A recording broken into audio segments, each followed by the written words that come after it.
Hello, it's Jacek Bartosiak here. Welcome to Strategy and Future.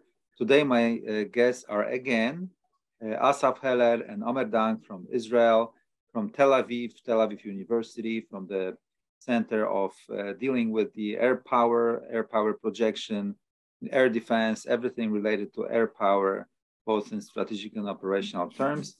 Hello, gentlemen. Good afternoon. Good afternoon. For those of you who watched the previous session with my guests, I sort of remind you that we ran out of time, so to speak, and we didn't even start highlighting the presentation that the gentleman had prepared to show the evolution in the air battle, in the trajectory where the air warfare could take us. So why don't we just get started with the presentation, Assaf? Let's start.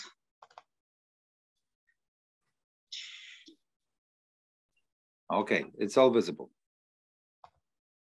Do you see it on full screen? Yes, full screen now. Perfect. That's good. Well, my presentation is dealing with what's going on with the air defense.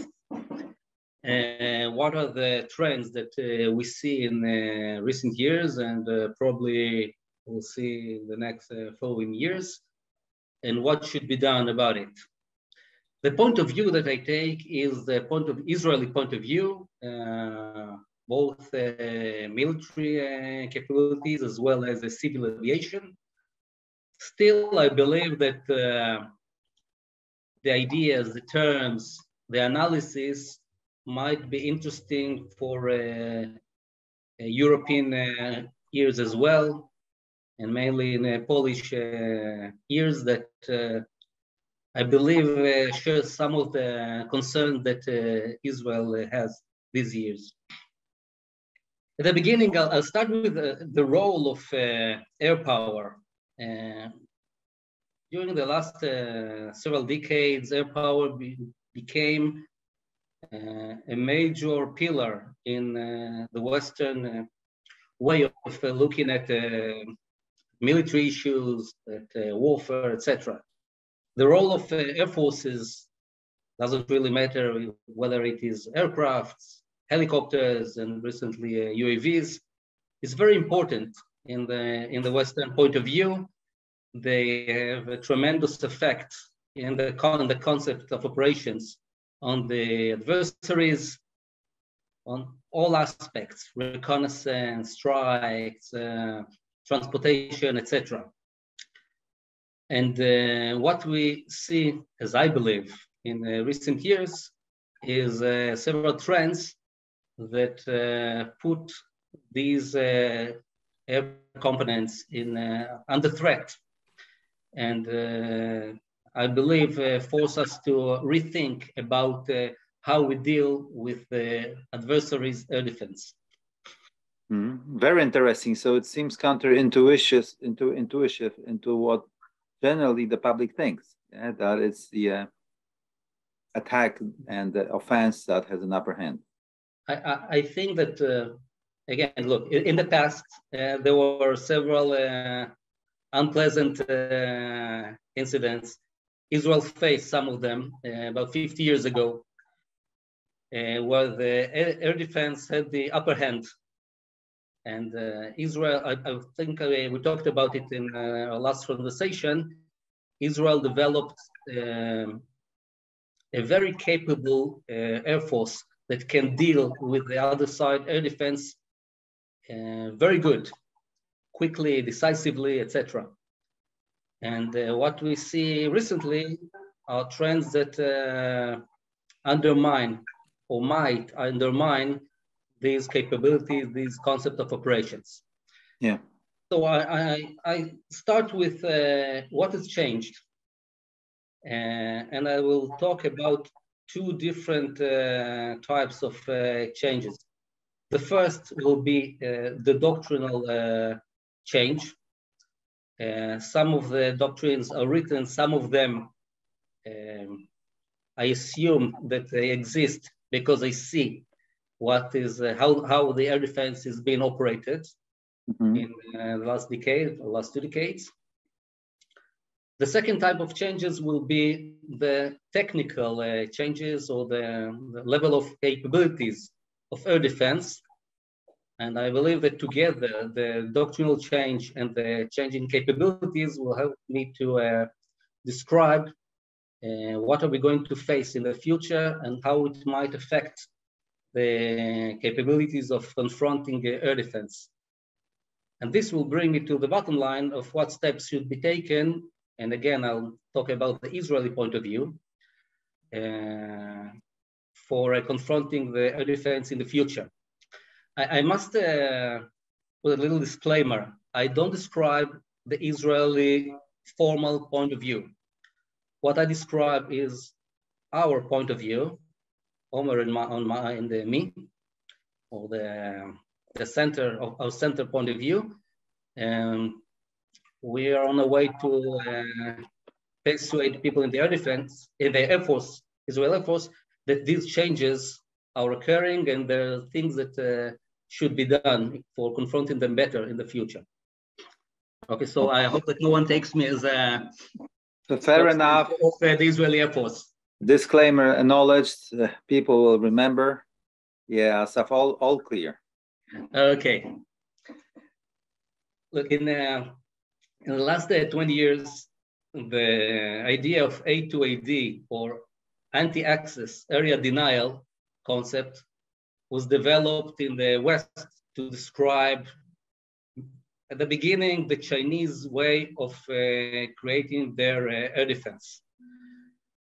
The beginning, I think, was in the Taiwan crisis, Taiwan Straits crisis in the middle of the 90s.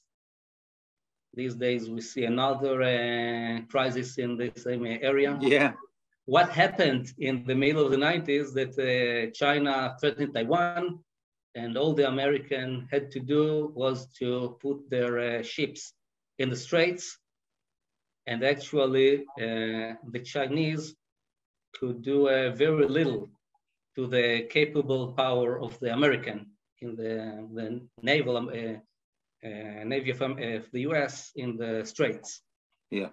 And for several years, the Chinese developed what can be described as a bubble that will help them conduct their operations in the area of China, near its borders, without the threat of US interference that is supposed to confront the aggression of the Chinese, both in land, such as in the Himalaya, and in sea, such as in the area of Taiwan or the South Chinese Sea. And the tools were very diverse. There were tools of long-range reconnaissance and long-range anti-aircraft missiles and long-range surface-to-surface missiles, and weapons against the submarines and against air carriers, etc. All kinds of capabilities that were meant first to prevent the US projecting its power to the area by deterring them from enter the area of several thousand kilometers and to be able to strike them, whether they are on ships or on islands like in Guam, for example. And to capabilities what they were meant to prevent the air power to operate freely above the battlefield or above China. This means electronic warfare and SAMs, etc. Yeah. After the idea was developed for describing the Chinese force buildup, it was used to describe the Russian force buildup. For example, what was called the bubble in Kaliningrad with the S-400 and the long-range surface-to-surface missiles, etc.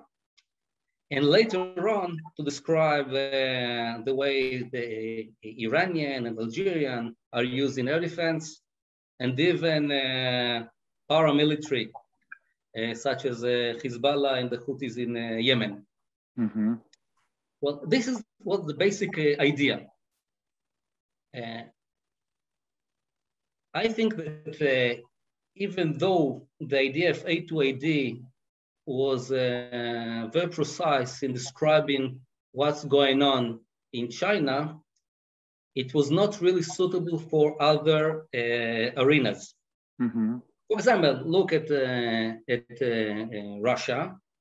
On the right, you can see the map that people like to put in a presentation or in articles to show the range of anti-aircraft missiles such as S-400 and surface-to-surface missiles from Kaliningrad area.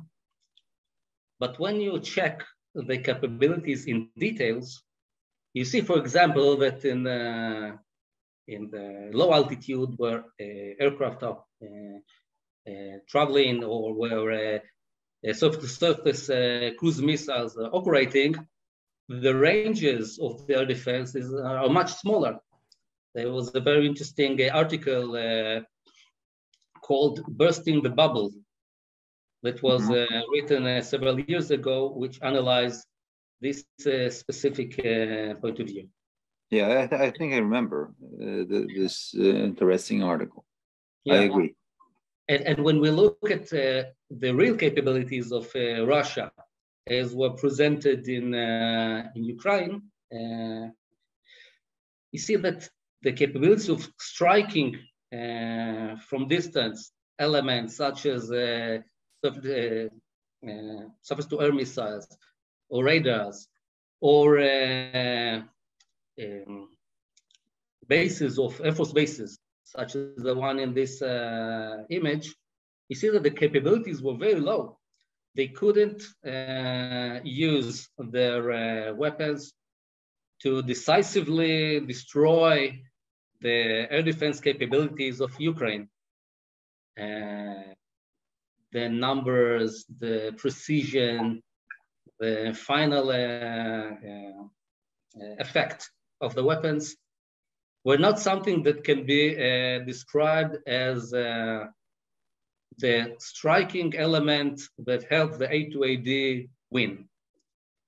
And I believe that what was described as the Russian A2AD wasn't exactly what we faced in reality.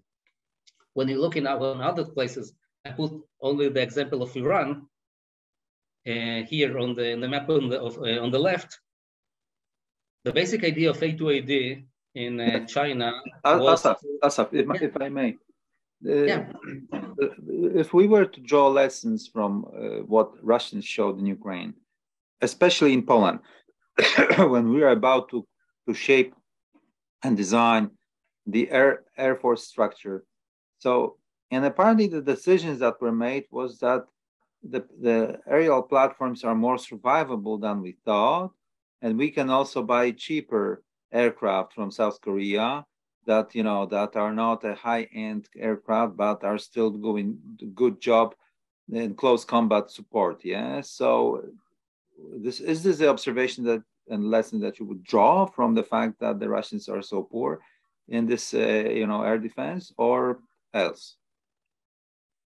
Well, I talked only on one part of the A2AD doctrine, mainly on the first A2, the anti-access, the capability of preventing the other side from being able to send its air power to the battlefield. Mm-hmm. The idea is that I don't think that the Russian showed a very good capability in destroying Air Force bases and destroying air defense assets. It doesn't mean that from force protection in the battlefield, the shorter range surface-to-air missiles, the electronic warfare in the close combat, I didn't mean that they don't have the capabilities of denying an effective use of air power in the battlefield. What I meant here is that the idea that they can deny the access to the battlefield, which was a very important part of the A2AD, is something that the Russians probably don't have. What it means for, in Polish eyes, if I put it in the bottom lines, I think that you can use air power from the rear without thinking that everything might be destroyed on the first hour. It doesn't mean that you can send your aircraft into the kill zone of SAM batteries and think that they won't do anything. They will be effective in the battlefield. They won't be effective in long distances. I think this is the main idea. I look at the size of Poland. I believe that in the western parts, the Air Force will be able to operate without the fear of total destruction.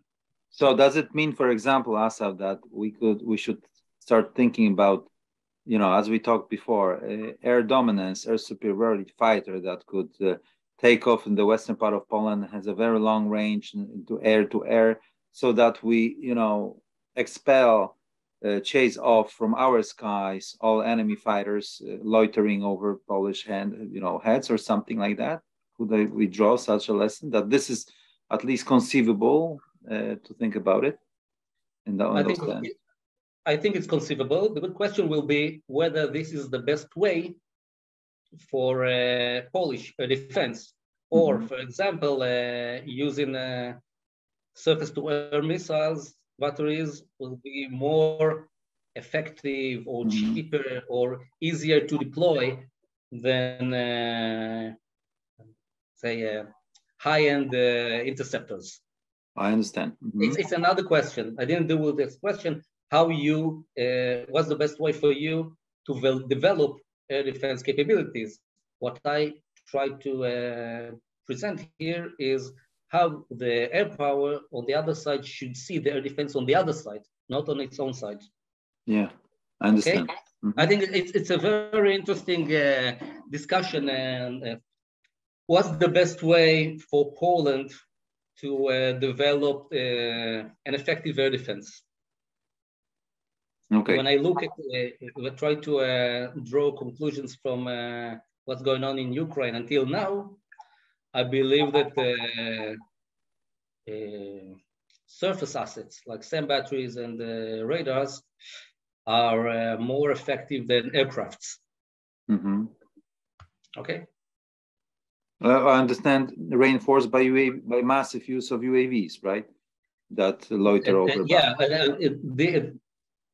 but the UAVs are not for this mission, but for not for defense. They are for the defense on the ground.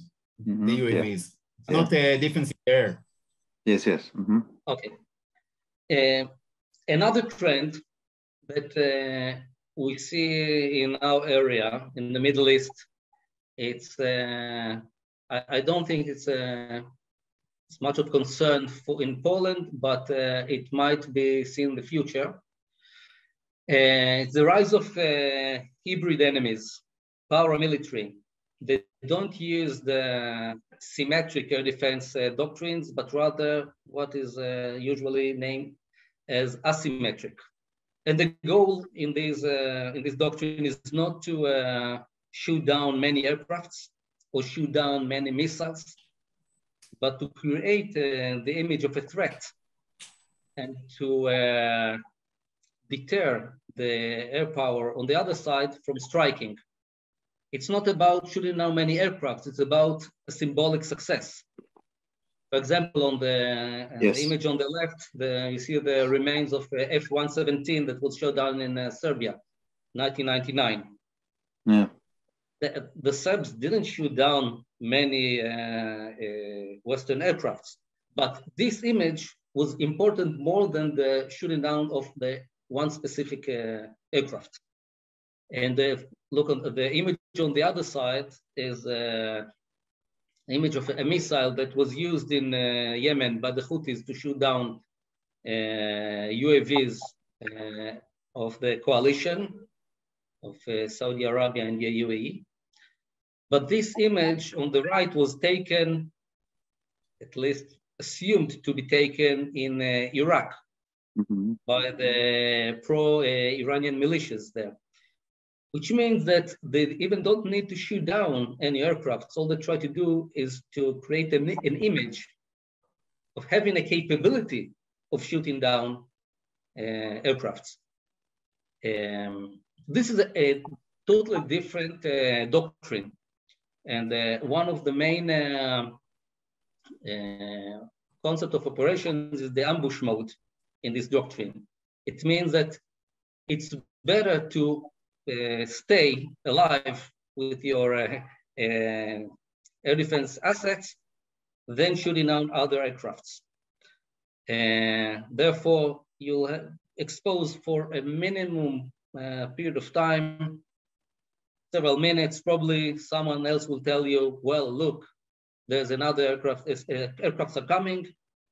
You should take out your SA-8 or SA-22, find, track, shoot, and hide. And if you don't succeed, never mind. The main idea is to survive and to create a threat that is continuous, even though it's not too effective. I believe that what we see in Ukraine in the last several months is exactly this. The aircrafts are, for example, Russian aircrafts are not operating over Ukraine, not because they fall every flight. They do not. The Ukrainians managed to take their air defense assets and to make them survive for a long period of time.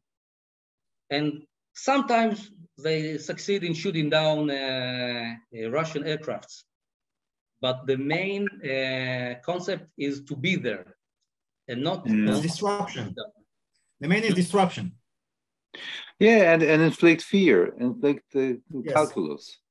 Yes. Yeah, and especially that attrition in the Air Force is really cascading quickly, right? From sorties. Yes, because there is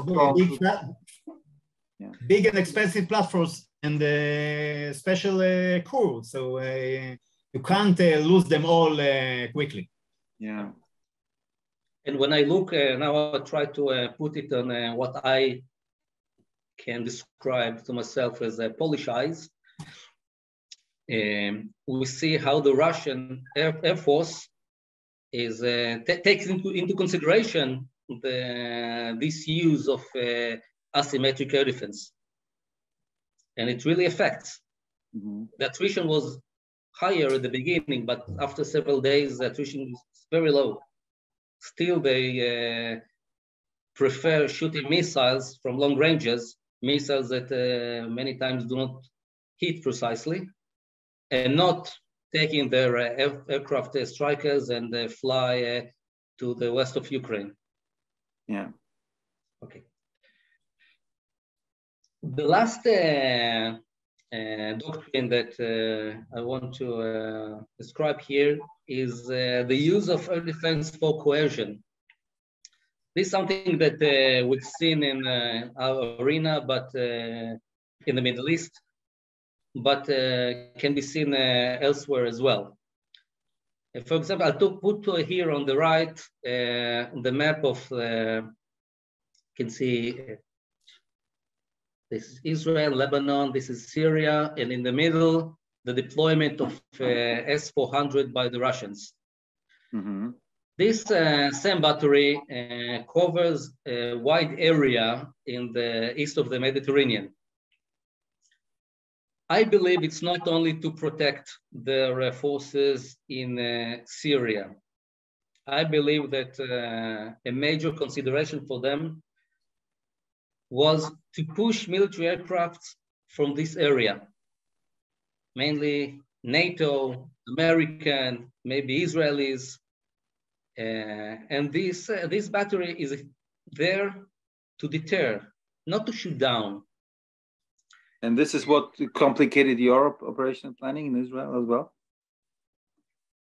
Look, I think that until now, Israel is managing to operate, even though there are Russian STEM batteries, and there is some level of cooperation or at least deconfliction, not cooperation, that was published on the press. But I think that let's be more precise in deconflicting. Simply, you need to consult with the Russians to avoid unintended consequences of flyovers or something. Yes, how you fly. It's not about getting permission. It's about telling the Russians, look, what you see here are now Israeli aircrafts. They don't intend to harm Russians in Syria. They only move inside to strike Hezbollah targets, for example. Mm-hmm. This is the level of the confliction. It's not cooperation. Mm-hmm. It's not about sharing the same strategy, for example. Okay, this is only one example. The Russian forces are deployed in Libya, short-range SAMs, but advanced aircrafts. And there are talkings about Russian deployment in the Red Sea, mm-hmm. in Sudan, probably in the following years. Again, these deployments can look the same. Several high-end aircrafts, several STEM batteries, not something that is meant to be able to confront in a high-intensity conflict. Mm-hmm. It's not for war. It's for peacetime. It's for operating under the threshold of escalation. It's part of the use of soft power tools. The picture in the middle is a Russian Interceptor flying very close to a US reconnaissance aircraft. Mm-hmm. I think it was in the Black Sea several years ago. It's not, there is no intention of the Russians to shoot down this aircraft. They want only to press a little bit more and to coerce the other side and not to fly over areas that the Russians don't think that they should fly mm-hmm. over there. Mm-hmm. Sometimes it can reach even shooting down. For example, on the image on the left was the American Global Hawk, which was shot down by Iranian STEM battery in the Gulf, in Persian Gulf. I don't think that the Iranian will take the risk to shoot down a manned American aircraft. Mm-hmm. But to shoot down a UAV is something that under the threshold of escalation, at least in their eyes. Okay, so it's about scalable conflict, where on the escalation ladder you can manipulate to contain the conflict within both mutually acceptable ranges, so that you can still impose your will or have this, as Schelling called, forced negotiations by showing your capabilities, but without all risk full confrontation that may end up with the demolition of the whole country or something. I understand. This is the feature of the modern wars, by the way.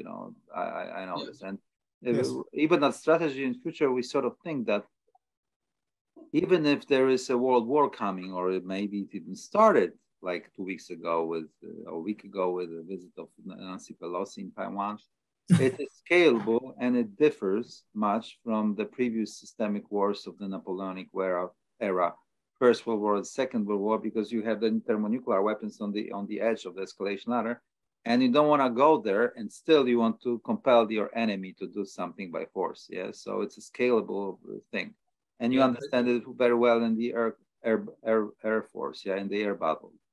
Yeah, and I think that in this concept, air defense is only one part of conquering the sky. You can use air defense, which means surface-to-air missiles, radar, aircraft, etc. But you can use other tools that the Russians are using very often.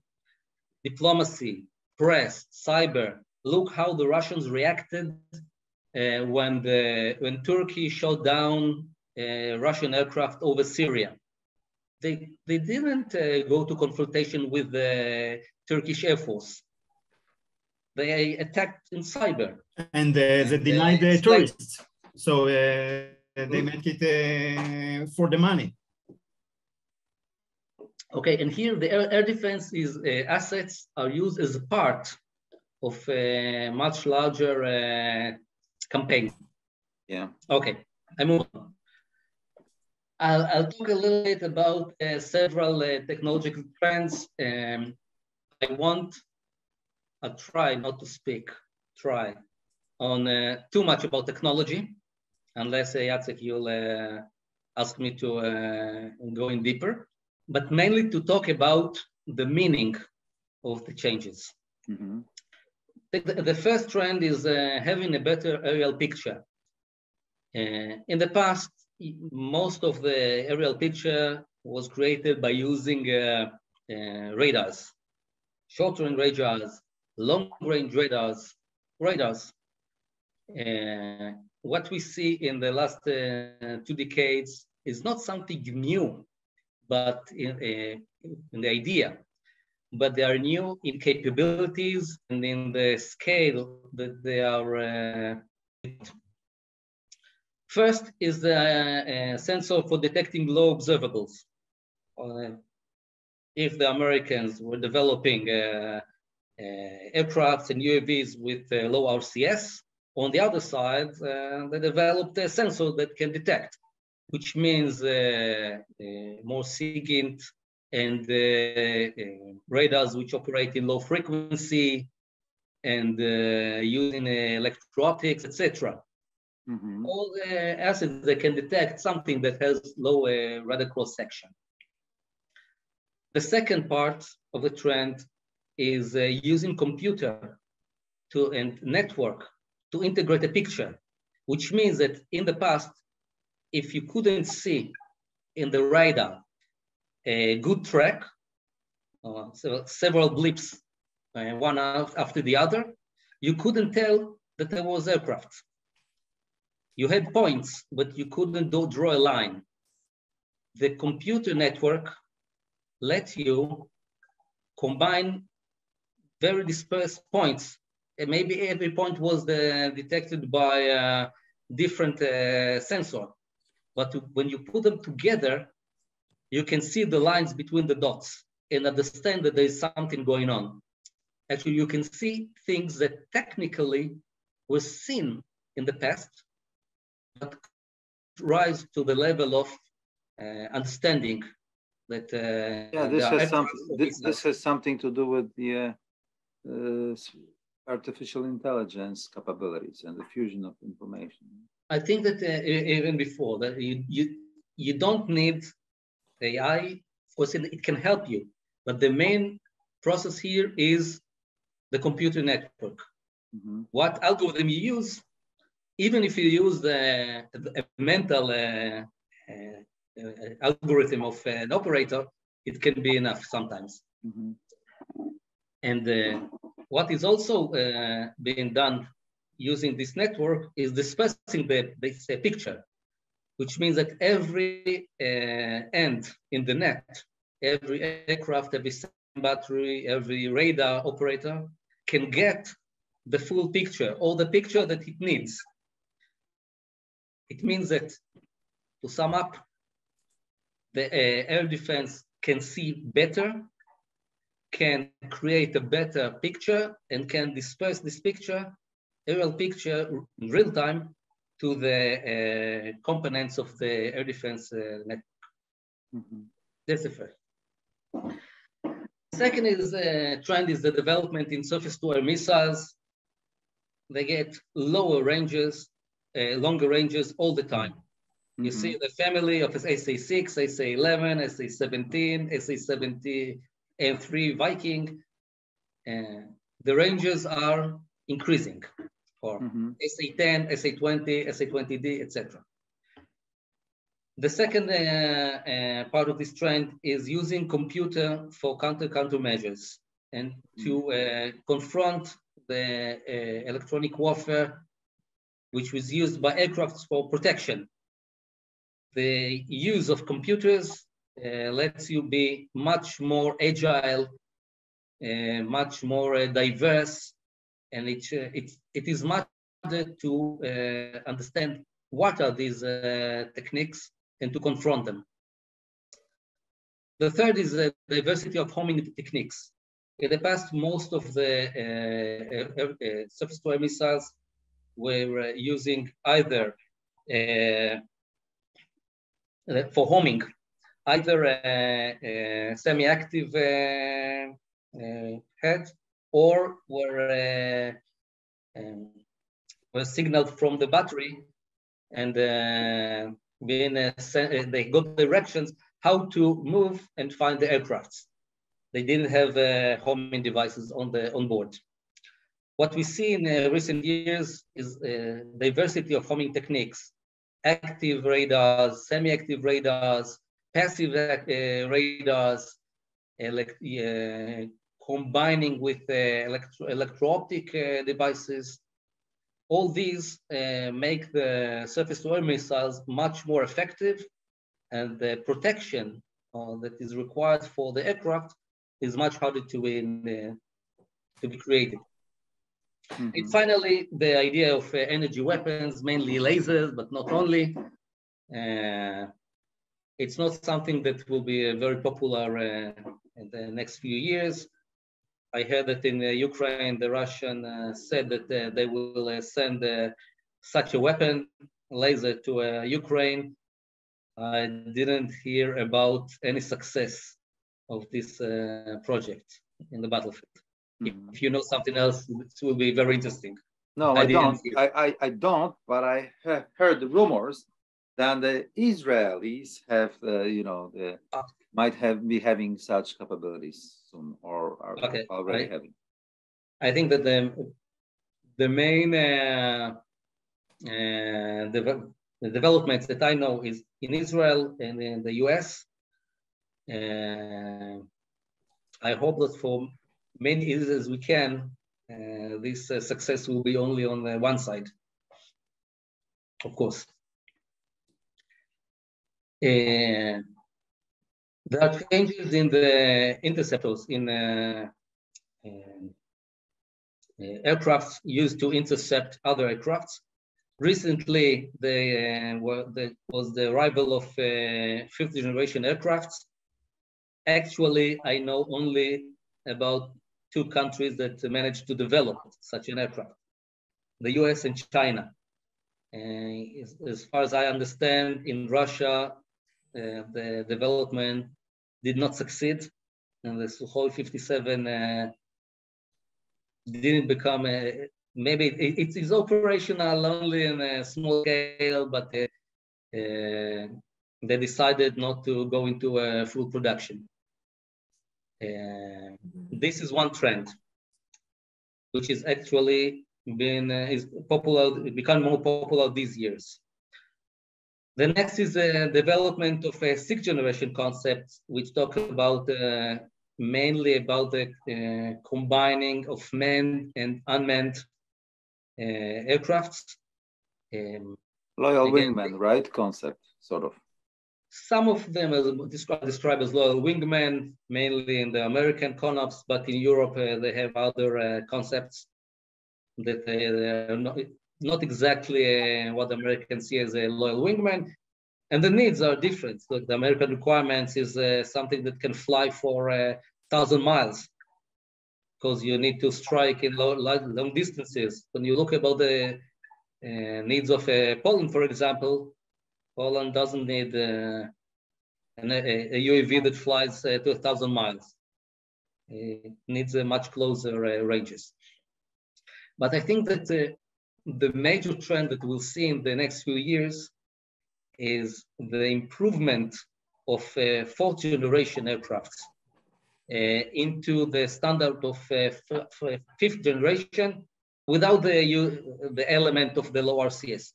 I mean that the sensors electronic warfare and communication in fourth-generation aircraft can be, probably will be similar to what we see in fifth generation. They'll be highly capable in interception, of aircraft, in detection of aircrafts, in shooting them down, and they'll use electronic warfare as something that might overcome the lack of low RCS. And finally, there were trends in the electronic warfare and cyber.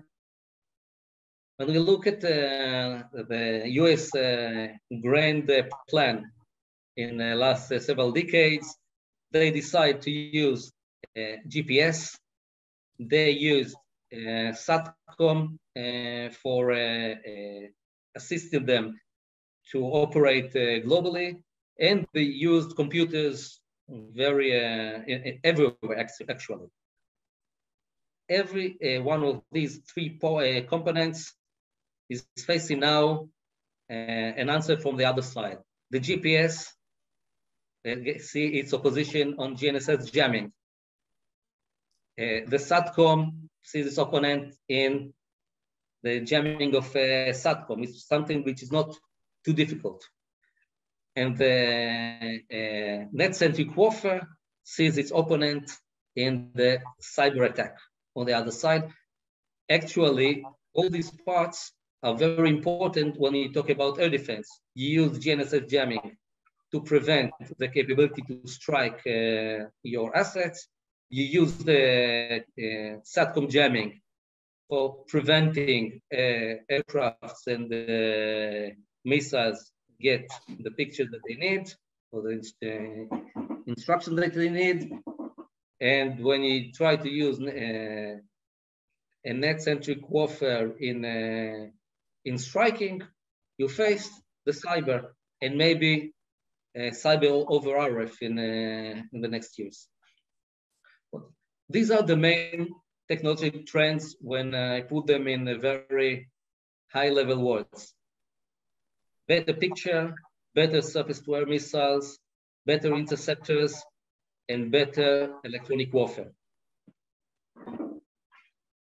So, and now I get to the last part of the presentation. What does it mean? And here I'm talking mainly on the Israeli point of view.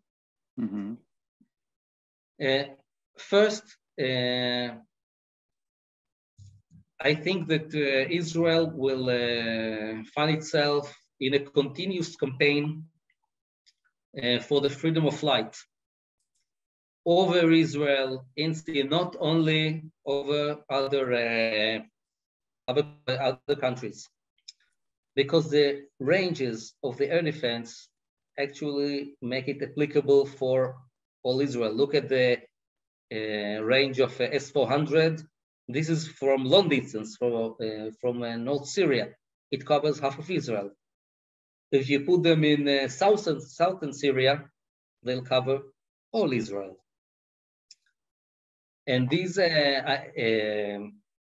capabilities might be used for the coercion of Israeli military use of aircrafts. Because if you can threat all the Israeli airspace, you can use this tool in the strategic, for changing the strategic balance, or preventing Israel from operating freely over its own area. What it means for Israel, if I look at things that Israel should develop. First, I think that the Israeli Air Force should be able to confront what I call soft tools. It's not too hard, too difficult to shoot down or to strike this S-400 battery. If the Israeli Air Force get, for example, a command to destroy it, it will. But in routine, you don't do it. You have to live alongside it. you can't shoot everyone that makes you trouble. That threatens you, that threatens you, or it's a threat, it's a pending threat or future threat. Yeah, you can't eliminate them up front, right? For political reasons also. For example, if they on the other side use electronic warfare and jam your communication, it's not conceivable to strike him just because he used electronic warfare. Yeah, you should be able to use these soft tools first to be able to resist this the effect of these soft tools. For example, if the other side try to jam you, it's better that your systems will not be jammed. But moreover, you should be able to conduct a routine campaign using the tools of threatening, of diplomacy, of cyber, everything that is not just shooting the other side down. Yeah. I believe that Russians are a good example for the Air Force that is capable of manipulating these tools very efficiently. And again, remember the incident with Turkey. They could shut down several Turkish aircraft or to strike Turkish Air Force bases. They did not. And they achieved the same success. Okay? The Turkish didn't make them any trouble anymore in northern Syria. They didn't have to shoot down anyone. The second implication is the potential use of terror against civil aviation. Well, we've seen use of air defense assets against civil aviation in the past. Mainly the use of manpads, man-portable air defense, which are small missiles to the range of 2, 3, 5 kilometers. That's all. I think that all Russians took down some aircraft, so it's not only manpads. Yeah, Russian in Ukraine, the Malaysian plane was shot down with Russian air defense system. Yeah. I agree. But I think that these manpads are very common in all militias, all terror groups. It's not hard to get them, but the range is limited. When you look about new weapons, such as the missile that is it's called, I believe, 358, the one that is used in Yemen, the one that the militias in Iraq claim to get. The ranges are tens of kilometers. It means that if this element is put close to the Israeli border, it threatens a large part of Israel. It threatens the aerial connection, Israel and the world. And it gives the terror groups or the paramilitary groups the capability to really affect civil aviation. And I think that this is something that Israel should develop an answer to.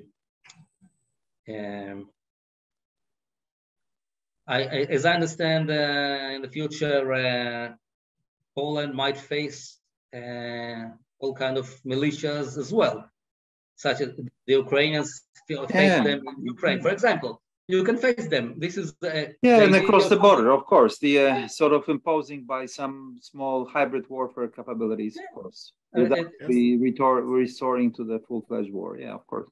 Exactly. The idea of using proxy is not new to the Russians. Yeah. And the last implication is the future of aircraft. For many years, the air power had the upper hand over the air defense. I think that the changes in air defense these days might end in a situation in which I don't know whether the air defense will have the upper hand, but the air power, and mainly manned air power, will be very will subside. Yeah, will many of its capability, it will lose much of its capabilities. It will need to stand long range, little air defense that can detect it easily, the aircraft easily.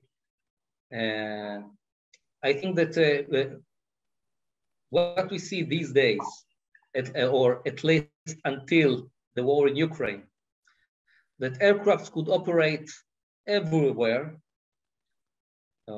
almost everywhere that was needed. This situation might change. And the solution is very complex, and many changes should be done. The capability to find and destroy air defense, maybe the use of many cheap unmanned air systems standing over the battlefield that can, maybe the air defense can shoot down some of them, but not all of them. And if you buy many that can be effective, you'll be able to operate, but it's not manned aircraft. The use of cyber, use of electronic warfare. If the other side use networks, cyber is a very good answer. It has its own problems, but if it is working, it's very effective. And finally, I think that what the Americans had in mind for many years, the idea of suppression of enemy air defense, the idea that you don't need to destroy the assets on the other side, but only get limited air superiority for a limited time, is something that is not enough in the future. Because if the air defense assets will survive for a long period of time, conquering the sky every time from the beginning for a short period of time will be very expensive. It is much better to develop the capability to find and destroy the assets on the other side. So that means that the ground-launched ballistic and cruise missiles might be the answer, or hypersonic. But it's very expensive. You can't do support for ground forces with hypersonic. Yeah, close combat support not, but maybe critical network systems, knocking them out. Strategic attack will be like you say, but a lot of attacks you can't do it like this. Yeah, just for example, just a quick question for you, practical question to demonstrate. For example, if it occurred that the Americans gave the A-10s, Warthogs, to Ukrainians now, do you think that in particular scenarios, this plane would be survivable and of any help to the ground forces in close combat support? My intuition is it's a very good plane for Ukraine in the war that is going now. Maybe they have some losses, but it's a classic plane for this war that was created in the South. Okay. Because it's an attrition war, nothing moves very much. And it's a classic airplane for these missions. It will be falling any one of 100 sorties, 1 to 200 sorties, maybe, but it's great plan for this one, for this war. I understand. Well, I'll try to pull down some takeaways in the last couple of minutes that we have. First, I believe that the changes in air defense are going to be dramatic. These are not small steps that you can overcome easily with some changes in the aircraft or in the electronic warfare suit or in the radars, because there are changes both in doctrine and in technology, not in the specific components of technology, but the idea of how air defense is being built up. I think that the question of freedom of flight becomes very crucial, both in routine, in low intensity conflict, and in high intensity conflicts. I believe that the main problem will be routine in Israel. The question of freedom of flight, and maybe the main changes should be taken in this perspective. I don't know what it means to Poland. So I don't have a good answer right now. And finally, the changes or tremendous changes in air defense capabilities, I believe they will force the air forces to be different. You'll be less able to count on manned aircrafts to get into the battlefield and operate. And this capability will be deprived for a much longer time during the beginning of war, if you'll ever be able to get air superiority for manned aircrafts.